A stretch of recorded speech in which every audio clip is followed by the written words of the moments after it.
What is up, everybody? Welcome back to the channel. My name is Josh. This is Overlanding Now, and today what I'm going to be talking about is all of the camp gear you need as a beginner overlander. I'm going to make this video as short as possible. I told myself I'm going to try to keep it under 10 minutes, and that's because I'm just going to give you the information that is needed when you're looking to purchase all the new stuff if you're starting to be an overlander. Well, I was making a list for my buddy, and that's how this video came about. I was making a list for my buddy. He was asking, you know, what is it that I need? Like, I actually need, not like all the stuff you have, like, what do I need? So I put this list together, and I sent him a bunch of links, and as always, all the links to the products will be in the description. Not necessarily everything that I have, but stuff that is economical and stuff that I think is important. And when I was making the list for him, I was looking at the list and I said, this needs to be a video. So here it is. Also, if you don't know, which you probably don't, there is a new merch store, and I'm going to put that link down in the description as well. You can go and purchase a t-shirt, a hoodie. It helps support the channel, which I think is sweet. Also, if you haven't, follow us over on Instagram. I'll put that right here. I'm trying not to dive too deep into this stuff. I just want to give you the information, try to make it simple, give you a little bit of a brief description and why I think it's important, and then you can go make the decision that are best for yourself. If you haven't already, like the video. Just because it's early, why not? Subscribe to the channel so you can come along for the adventures, and let's get started.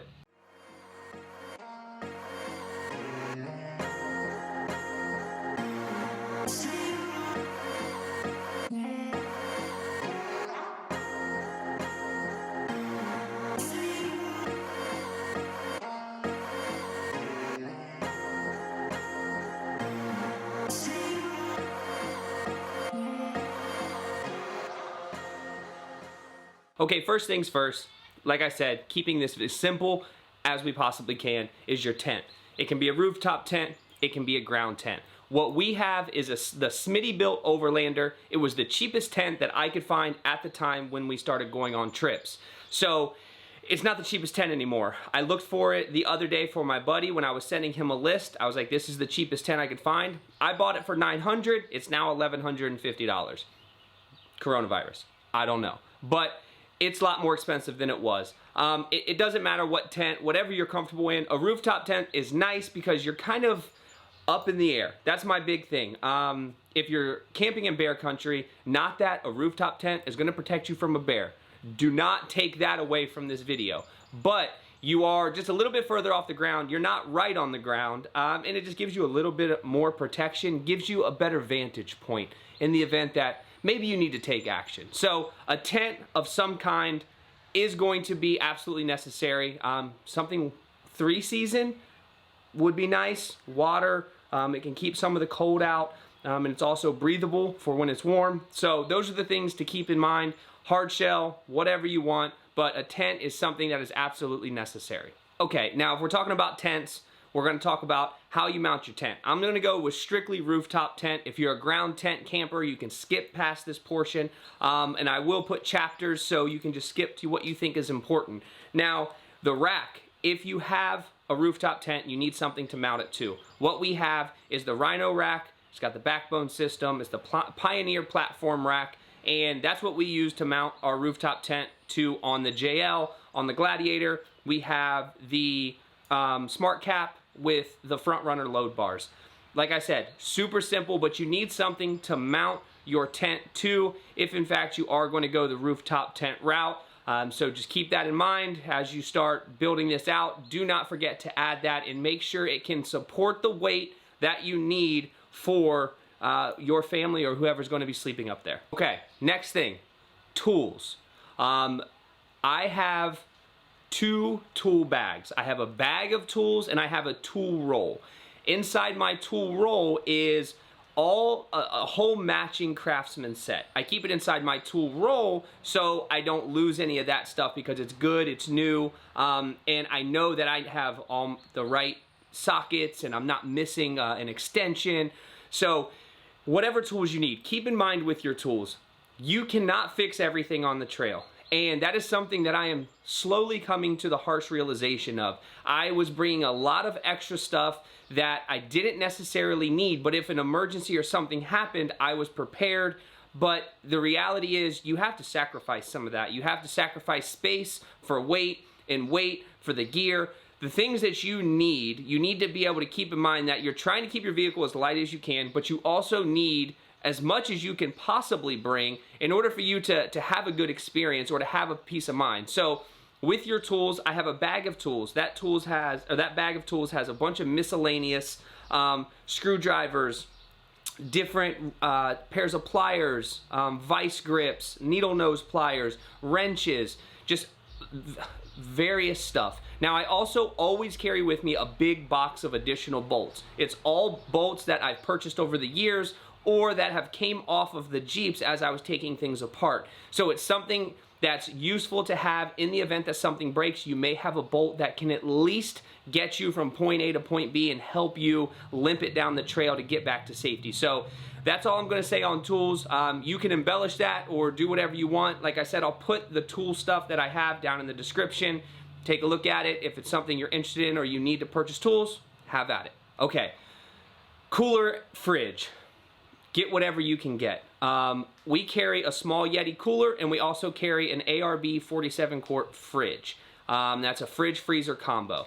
There are also much cheaper fridge freezer combos out there, and I will put some of those links in the description as well as the ARB fridge that we have. We went with ARB at the time because there wasn't a lot of good information about these other cheaper refrigerators out there that I could actually trust. Now, as time's progressed, I wish I would have spent the money on a cheaper fridge versus a more expensive one, but here we are. So if you're looking for some type of refrigerator or you're looking for a cooler, get whatever you can afford. It does not matter. You just need to keep your food from perishing. If you can do that, then you are winning. So I'll put some coolers in the description as well as different fridge and freezer combos for you guys to take a look at.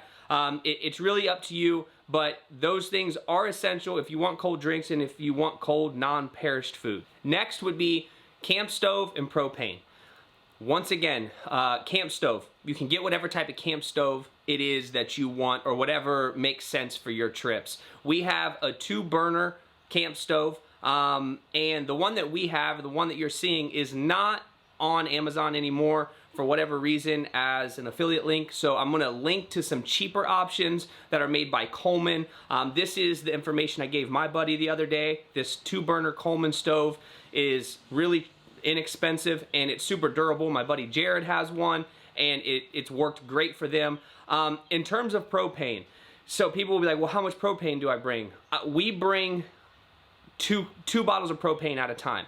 There's reasons for that. We don't have a 10, 15, or 20 gallon propane tank attached to either vehicle. So we have the little disposable or refillable Coleman propane tanks. Now, we bring 2 at a time. If we need to get another one, you can literally get them anywhere. Most gas stations have them. Walmart has them. So anywhere that you are, you can probably get another one, and it saves space.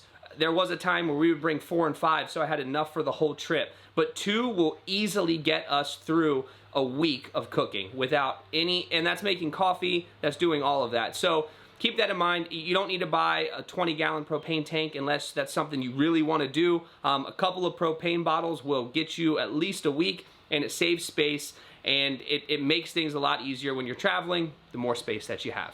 So camp kitchen, so this is multiple. It's camp kitchen, utensils, collapsible sink, coffee, all of that in one. So behind me I have a roam box where all of that stuff is. That's how we travel with it. We have 4 plates. We have multiple sets of silverware. I think 3 or 4 sets in case one breaks or you lose one. We have a couple of different cups, a couple of pots, and that's really all that we have. So keep your camp kitchen box or your camp kitchen utensil set relatively small. As time goes on and you think that you need more because you're cooking more extravagant meals or you have more space, you can always add to it. I'll put a link for a super inexpensive and durable camp kitchen utensil set in the description. This is the same one I sent my buddy. I think it would be extremely helpful for anybody who is just kind of looking to get started. Now, the collapsible sink you need something to wash your dishes in. And that's, you know, you don't have to have something to wash them in, but it does make it easier to have something to wash your dishes in, so you're not constantly wasting water and pouring water over dishes to dry or to wash the soap off, to rinse the food off. You use the collapsible bin. You can put some water in there. You use that for the entire night or the entire day if you're staying in one location for the entire day, and it conserves water. So it's extremely easy to get. They're extremely inexpensive, and it's something that is, I would say, a moderate necessity, to be quite honest. So I'll put that in the description as well. You can take a look at that when you have a chance. Another thing that might be looked over that you're definitely going to need is, well, I know, I start saying need in videos and people freak out. You don't need that, you don't need this, whatever. In my opinion, you need a small table. A cook space. We have a tailgate on the Gladiator. We didn't have it on the JL, or we don't have it on the JL. So having a cook space makes life so much better. So a small table. We have a Coleman cheap table that we use, and we have beat that thing up, and it's been with us forever. We also have a tailgate, or I think it's called a tailgater table, and it just connects to the wheel of whatever vehicle you have, and it sits on the ground, and you have an additional eating space or cook prepping space, whatever it is. So both of those are really good options. They're both inexpensive. I wouldn't bring a really big table unless you have the space for it. If you have the space for it, by all means, bring a larger table. We don't have the space for it, so we have to make these smaller tables work. And we only bring one table at a time, and it's just the Coleman table because it breaks down. The tailgater table is kind of awkward a bit, and it's hard to pack away and stack stuff on top of. So we just take the Coleman table, but just have some sort of camp table that is available for you to either eat at, prep at, set things at. You know, there's so many uses for a small table. I would say, especially if you have a family, it's definitely a must. Okay, storage bins. I'm not even gonna get into this rabbit hole. I will link one of my storage bin videos up here because I've already done this before, but I'm gonna keep this one simple. I will put a link in the description to a cheap set of multiple storage bins. If you're just beginning, do not buy a $300 Roam case or something comparable to it because it's just unnecessary. I know it's unnecessary. I purchased them knowing entirely that it was totally unnecessary for me to do so, but that's what I wanted. So I will put the bins in there. You need bins for your food. You need bins for your dishes. Some people, your camping gear, like, you know, your propane tank, all of your utensils, your camp stove, that sometimes fits really well in a bin. So get something that's inexpensive but industrial grade. What I put in there in the description are industrial grade Sterilite boxes, and the ones I've used forever. I still use them. I love them. They're still the best box I've ever purchased, and I keep buying new boxes. If you know anything about me, you know that I continue to buy new boxes looking for that perfect solution when I had it in the very beginning. So that's something to look at. You do need bins for multiple reasons. So get something that's inexpensive if you're just starting out. Put those in the description, and it'll make your life a lot easier if you can organize the gear that you're taking with you. Once again, if you're traveling with the family, having all of that stuff organized will make your life easier. That much I can promise you. Okay, tow strap, winch, come along. Oh, did all this. Tow strap, winch, come along. I don't care what it is. Winch is obviously the most expensive on the list. Tow strap, most people have them, especially if you're off-road. A come-along is not very expensive. I'm going to put a winch, a strap, and a come-along all down in the description. All products that I've used, not just some random item that I'm trying to sell you or get you to buy, because it's not what I'm about. So, winch, tow strap, come-along. The reason is because stuff happens, and you need to be prepared for it. Recovery is an extremely important piece of going off-road and being able to take your family off-road safely. So have the things that you feel are necessary. I would recommend a winch. If you can't afford it right now, totally fine. Get a tow strap and a come-along, or a couple of tow straps. That way, if your tree's a little bit far away, you can get your vehicle connected to it. The come-along is a huge pain in the butt, but in the event that you don't have a winch, it's much better chance of getting you out of a sticky situation than you digging mud from around your tires for 6 hours to no avail. Another absolutely crucial item, water containers. Now, there's multiple water containers that we can talk about. I'm going to put a link to the description or in the description of water containers that are collapsible. I found these for my buddy the other day. I wish I would have found them for myself. I don't plan on purchasing them for myself because I have multiple water containers and I don't need any more. But the ones that I found on Amazon are completely collapsible. So when you're done using them or the water's all gone, you can collapse them down, put them in a box, or put them out of the way, and they're not constantly taking up valuable square footage in your vehicle. What we have are Aquatainer. I have an Aquatainer and another brand of storage container for my water. That's all drinking water, cooking water if it absolutely has to be, but mostly drinking water. I have a 7-gallon, I have a 5-gallon. I have two 2-gallon roto packs, and then I have the water port. I reached for it and I missed it. The water port, when it comes to water containers, having some sort of pressurized water container will make your life a lot easier. Because A, you're not wasting as much water, and B, you get a little pressure, whether it's for showers, brushing your teeth, doing the dishes, spraying your kids' feet off because they've been running in mud. All of those things you may not think about. I will put a much cheaper version of a pressurized water container in the description. I will also put the water port in there if you want to spend the money on it. I recommend the water port because you can pump it up to about 90 psi and that thing shoots water like a water hose. It does go through it rather quickly, so you have to be conservative, but it adds an extra piece of mind, I guess, when you're doing your dishes and you need to spray them off when you're brushing your teeth. So a pressurized water container and regular water containers, they are very important and you must have them. Don't spend a ton of money on them if you can avoid it, because it's just holding water, but you do want it to be durable enough to not take a dent or get a hole, because losing 7 gallons of water on a trip when you only have 14, it's a problem. Another unexpected item, wag bags. If you don't know what a wag bag is, it's so you can responsibly poop in the wilderness. And it's gonna happen. You could dig a hole, that's fine. People dig holes all the time. But if you can leave no trace and take what you brought in out with you, pack it in, pack it out, yes, you're gonna be carrying around bags of poop. That's just what it is. But the wag bags are relatively inexpensive. And I will put those in the description as well. Wag bags are simply a bag that has essentially kitty litter in it, and it also has a moist towelette as well as a little bit of toilet paper in it. Now, I don't use the toilet paper they give you because, as you can imagine, the quality is not that great, but this is a way for you to poop in the woods responsibly, pack out what you took in with you, and tread lightly. So I would recommend wag bags. If you've never heard of them, they're Rest Top 2. They're in the description. Happy pooping. Tarp. It's important. Have a tarp. Even if you buy one off Amazon, like the link in the description, it's extremely inexpensive, but I promise you, just having a tarp, because stuff happens.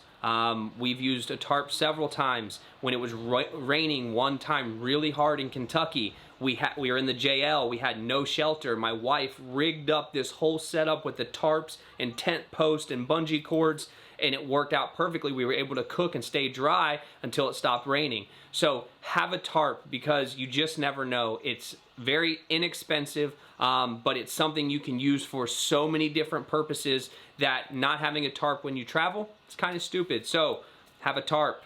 Put it in the description. Find one that you like, whatever you want to do. With tarp goes hand in hand bungee cords. Bungee cords is like duct tape. I'll just say duct tape right now too. Bungee cords and duct tape, they're like every wilderness man's multi-tool. They can be used for anything. So have a set of bungee cords. I have, I believe it's Rhino gear, a bag of Rhino gear bungee cords. Used them 3 or 4 times, but when I needed them, it was like super important. We were trying to get out of the weather.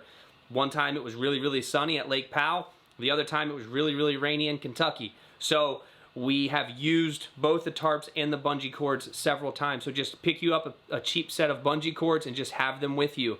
Even if they break or you got to throw them out and you can buy some more later on, that's fine. But it's something that you will need a bungee cord at some point, I guarantee it. May not think of this one. Paracord. Have paracord. It's important. Paracord. Just have it. The best hack for paracord is on your tent zippers. Putting the paracord on your tent zippers so when it's windy it doesn't make a bunch of noise. You're welcome. Take that to the bank with you, because once again, paracord can be used for just about anything. I usually have 100 feet of it. Why not? In case I need 100 feet of paracord, you can do a lot with it. And it doesn't weigh anything, and it packs down really small. So having 100 feet of paracord may sound like overkill, but when you need paracord and you're with me, I got you. Last thing that I think is probably pretty essential, camp chairs. But don't get the big reclining rockers. I have those in the Geo Pro.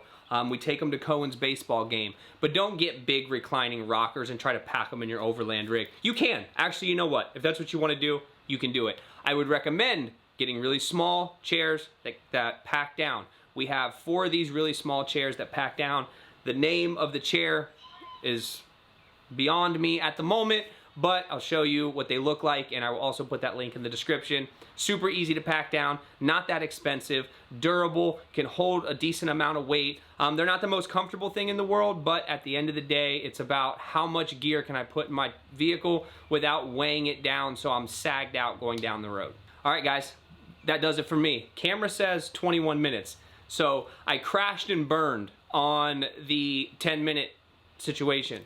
It might not be 21 minutes, whatever. Here, at the end of the day, thank you guys for watching. If you have any questions or you think I missed stuff, tell me about it. Everyone tells me everything, so I'm sure I'll hear about it. But if you like the video, hit the like button. Subscribe to the channel so you can come along for the adventures. We're going mountain biking, so I'm getting this whole thing wrapped up. That's why it was supposed to be a 10-minute video. Cohen's sitting right over here like, hey, dude, time to go. So, see ya.